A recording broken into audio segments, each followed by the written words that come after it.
ನಮಸ್ಕಾರ ಸ್ನೇಹಿತರೆ, ಎಲ್ಲರಿಗೂ PKV ಕನ್ನಡ ಯೂಟ್ಯೂಬ್ ಚಾನಲ್ಗೆ ಸ್ವಾಗತ ಸುಸ್ವಾಗತ. ರೈತರಿಗೆ ಅಲರ್ಟ್. ಇನ್ನು 3 ತಿಂಗಳಲ್ಲಿ ಅಕ್ರಮ ಪಂಪ್ ಸೆಟ್ ಸಕ್ರಮಗೊಳಿಸದೇ ಇದ್ದರೆ ಪವರ್ ಕಟ್. ರಾಜ್ಯದ ರೈತರು ಬಳಸುತ್ತಿರುವ ಅಕ್ರಮ ಪಂಪ್ ಸೆಟ್ಗಳನ್ನು ಮುಂದಿನ 3 ತಿಂಗಳಲ್ಲಿ ಸಕ್ರಮಗೊಳಿಸದೇ ಇದ್ದರೆ ಅಂತಹ ವಿದ್ಯುತ್ ಸಂಪರ್ಕವನ್ನು ಶಾಶ್ವತವಾಗಿ ಕಡಿತಗೊಳಿಸಲಾಗುವುದು ಎಂದು ಇಂಧನ ಸಚಿವ ಕೆ ಜಾರ್ಜ್ ಎಚ್ಚರಿಸಿದ್ದಾರೆ. ವಿಧಾನ ಪರಿಷತ್ನಲ್ಲಿ ಬಿಜೆಪಿ ಸದಸ್ಯ ಎನ್ ರವಿಕುಮಾರ್ ಕೇಳಿದ ಪ್ರಶ್ನೆಗೆ ಉತ್ತರಿಸಿದ ಸಚಿವರು, ಕೃಷಿ ಕ್ಷೇತ್ರದಲ್ಲಿ ಉಂಟಾಗುತ್ತಿರುವ ವಿದ್ಯುತ್ ಅವ್ಯವಸ್ಥೆಯನ್ನು ನಿಯಂತ್ರಿಸಲು ಈ ಕ್ರಮ ಅನಿವಾರ್ಯವಾಗಿದೆ ಎಂದು ಅವರು ಮಾಹಿತಿ ಕೊಟ್ಟಿದ್ದಾರೆ. ಸಚಿವರು ನೀಡಿದ ಮಾಹಿತಿಯ ಪ್ರಕಾರ ಸಾಮಾನ್ಯವಾಗಿ ಒಂದು ವಿದ್ಯುತ್ ಪರಿವರ್ತಕ ಅಂದರೆ ಟ್ರಾನ್ಸ್ಫರ್ 2 ಅಥವಾ 3 ಪಂಪ್ ಸೆಟ್ಗಳ ಭಾರವನ್ನು ಮಾತ್ರ ಹೊರುವ ಸಾಮರ್ಥ್ಯ ಹೊಂದಿರುತ್ತೆ.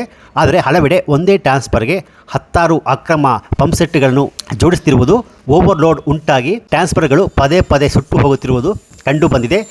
ಹಾಗಾಗಿ ಟ್ರಾನ್ಸ್ಫರ್ಗಳ ದುರಸ್ತಿ ಮತ್ತು ಬದಲಾವಣೆಗಾಗಿ ಸರ್ಕಾರ ಮತ್ತು ವಿದ್ಯುತ್ ಇಲಾಖೆಗೆ ಹೆಚ್ಚಿನ ಆರ್ಥಿಕ ಹೊರೆ ಉಂಟಾಗುತ್ತಿದೆ ಎಂದು ಸಚಿವರು ಮಾಹಿತಿ ಕೊಟ್ಟಿದ್ದಾರೆ. ರಾಜ್ಯದಲ್ಲಿ ಒಟ್ಟು 4,50,000 ಕೃಷಿ ಪಂಪ್ ಸೆಟ್ಗಳಿದ್ದು, ಇದರಲ್ಲಿ ಈಗಾಗಲೇ 2,75,000 ಲಕ್ಷ ಪಂಪ್ ಸೆಟ್ಗಳನ್ನು ಸಕ್ರಮಗೊಳಿಸಲಾಗಿದೆ.